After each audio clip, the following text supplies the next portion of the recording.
ഇ.കെ. Nayanar communist പ്രസ്ഥാനങ്ങൾക്ക് ആശയും ആവേശവുമാണെന്ന് CPM ജില്ലാ secretary N Suresh Babu. വിദ്യാർത്ഥിയായിരിക്കെ സ്വാതന്ത്ര്യ സമരത്തിനിറങ്ങിയ നായനാർ മരണം വരെ പോരാളിയായിരുന്നുവെന്നും ഇ.കെ. നായനാരുടെ 24ാമത് ചരമദിനാനുസ്മരണം ഉദ്ഘാടനം ചെയ്ത സുരേഷ് ബാബു പറഞ്ഞു.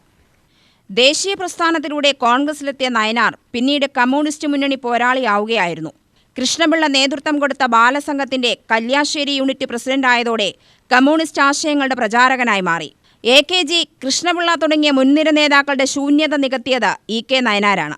പാർട്ടി രംഗത്തും ഭരണരംഗത്തും അധികാരങ്ങൾ കൈയാളിയ നായനാർ കമ്മ്യൂണിസ്റ്റ് ശൈലിയെ ചേർത്തുപിടിച്ചു.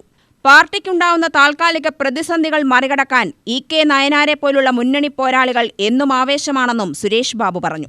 ദേശാഭിമാനി പത്രത്തെ ജീവവായു പോലെ കൊണ്ടു നടന്ന ഒരു കമ്മ്യൂണിസ്റ്റ് നേതാവായിരുന്നു. ഏറ്റവും അവസാനം വായിച്ച ദേശാഭിമാനി പത്രം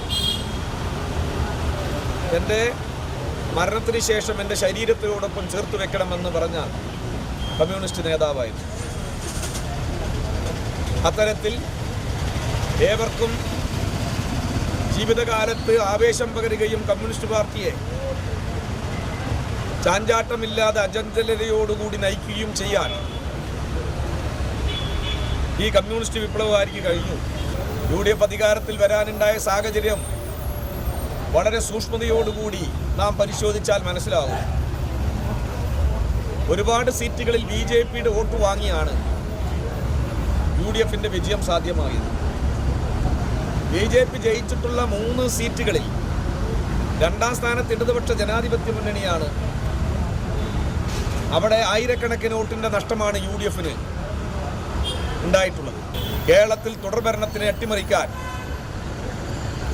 UDFന് സാധിച്ചു. ഇതിനു മുമ്പും കേരളത്തിൽ LDF പരാജയപ്പെട്ടിട്ടുണ്ട്.